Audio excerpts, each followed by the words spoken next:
November 1886. An elderly gentleman turns the key in the lock of the new neoclassical building perched on the slopes of Mount Likavitos. The smell of fresh paint and stucco lingers in the air. He looks round the two-story building, with its 3 bedrooms, 2 drawing rooms, a room for sorting archaeological artifacts, and a library.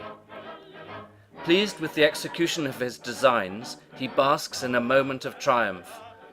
The dream of building a British school at Athens had become a reality.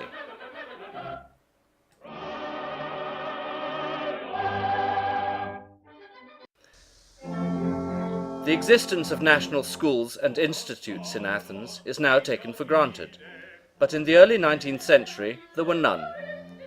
British travellers on the Grand Tour and middle-class cultural tourists often called on the British ambassador. He provided letters of introduction and advice on travel, including how to avoid brigands. As the discipline of archaeology rapidly developed in the 19th century, Greece became a magnet for the scholarly community. Scholars wanted their base in Athens, and soon foreign schools were being set up in the city. The first was the French school at Athens in 1846, followed by the German Archaeological Institute in 1872. The American School of Classical Studies opened in 1881. Richard Jebb, professor of Greek in Glasgow, and George Macmillan, partner in his family publishing business, who loved the classics, were the driving forces behind the establishment of the school.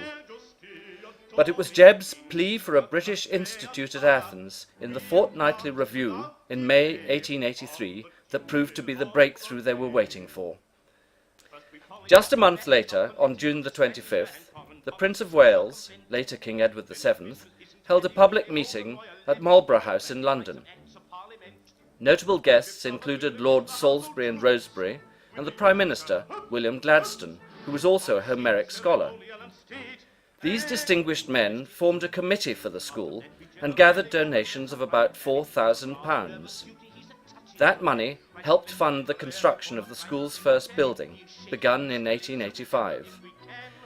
Thanks to the generosity of Harelaos Trikoupis, the Prime Minister of Greece, whom Jebb had first visited on his trip to Athens in 1878, the British school had several options for land.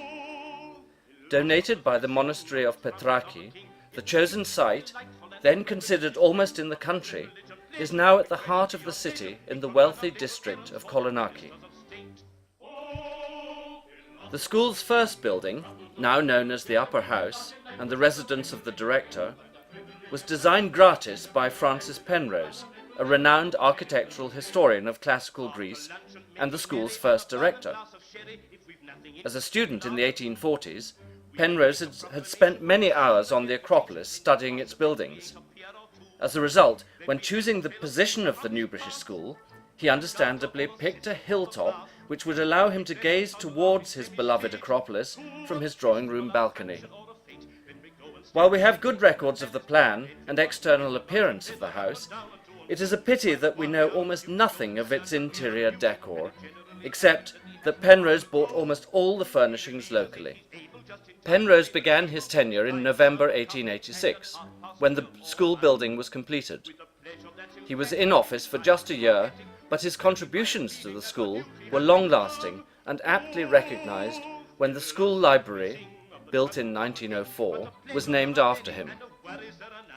Penrose often gave public lectures on the Acropolis to groups which included students from the other foreign schools, diplomats, and even the Greek Prime Minister. The tradition continues today in the undergraduate summer course taught every year at the school. Only 4 students were admitted for the first session at the school. The very first to arrive was Ernest Gardner, a Cambridge student who had just finished working in Egypt with Flinders Petrie. A traditional classicist and archaeologist, Gardner succeeded Penrose as director in 1887. He took charge of the school's first excavations in Cyprus, then a British colony. Their picks broke the ground at Old Paphos, modern Kuklia, and revealed the sanctuary of Aphrodite. Later, in 1890, Gardner would also lead the school in its first excavation on Greek soil, unearthing the Hellenistic city of Megalopolis in Arcadia. Another of the first students, David Hogarth from Oxford, followed Gardner out to the excavations in Cyprus in his second session, but later became involved with the British excavations in Crete. It was Hogarth who initially steered the British school towards exploration at Knossos. He began investigating the town and cemeteries just 10 days before Arthur Evans independently began his momentous excavations on the Kefala Hill, unveiling the large palatial complex which he called the Palace of Minos. Architectural studies have always been an integral part of archaeology, and following Penrose's lead, many architects came to the new school in Athens. Theodore Fife and Christian Doll, the main architects for Evans at Knossos, were students of the school, as were Robert Weir Schultz and Sidney Barnsley, who came out to Greece to document Byzantine architecture.